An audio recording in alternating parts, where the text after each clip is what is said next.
सुनाते हैं, उसकी इमीडिएटली बाद उसको वो एक तारीख पे कुछ सुनाना होता है।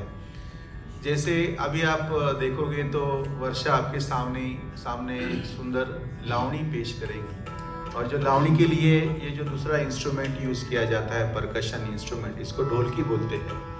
तबला है, संबड़ है, ढोलकी है, सबका एक अलग अलग साउंड है। तो एक में से दूसरे में इमीडिएटली स्विच ओवर करना बहुत मुश्किल होता है कलाकारों के लिए, लेकिन हम थोड़े समय में सब दिखाना है, इसीलिए मैंने बोला कि हम इन पे जरा जस्टिस मैं कर रहा हूँ। लवण बोले तो नमक, मीठ। लावणी उसको कहते हैं कि अगर खाने में थोड़ा सा नमक हो तो उसका टेस्ट बढ़ता है। तैसे उसी तरह से म्यूजिक में भी श्रृंगार रस अगर थोड़े से मात्रा में होता है तो उसका कुछ स्वाद बढ़ जाता है। अभी जो हम ये लावणी आपके साथ सामने पेश कर रहे हैं उसको बैठकी की लावणी ऐसे बोलते हैं, मतलब वो बैठ के गाई जाती है। एक लावणी ऐसी होती है कि जो परफॉर्म करके गाई जाती है, डांस उस पर होता है। दूसरी इस तरीके की लावणी जिसे बोलते हैं वो बैठकी की लावणी, बैठ के परफॉर्म करते हैं। जैसे उत्तर भारत में वगैरह कोर्ट रूम जो जहाँ बैठ के जो गाना गाता था, ठुमरी या ऐसे भी कुछ तरीके से कथक में वो भी बोल बताओ की लावणी या बोल बताओ ऐसे कहते हैं, मतलब बैठ के ही किया जाता है वो। उसी तरह से ये है लावणी। और जो ये इंस्ट्रूमेंट है ढोलकी जिसे बोलते हैं, बकवास अलग है, ढोलकी अलग है, तबला अलग है, सब ये आपने तो अभी ये संबड़ भी सुना। ये सब अलग अलग परकशन इंस्ट्रूमेंट है, लेकिन सबका टोन अलग अलग है, सबका मूड अलग अलग है। तो सुनते हैं ये अलग तरीके की लावणी।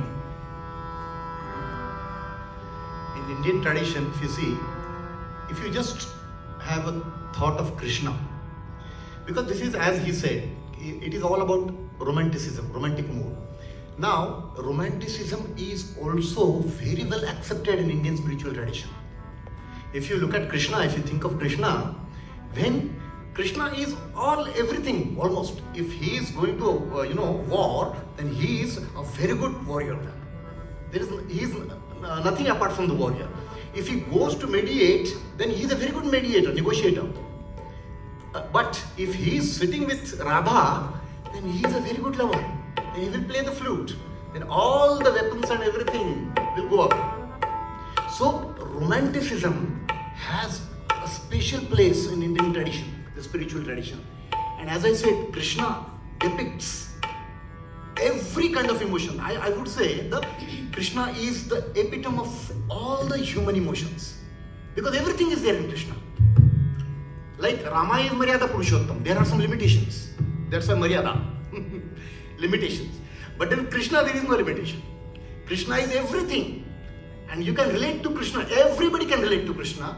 And romance is perhaps, according to me, is something that best depicts. It is Krishna depicts the romance the best, I would say. So this Launi is a kind of in Maharashtrian culture, this depicts the romance and everything, and it's a very different kind of song, we can say.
लाडी गोडीनं तुम्ही फिरवता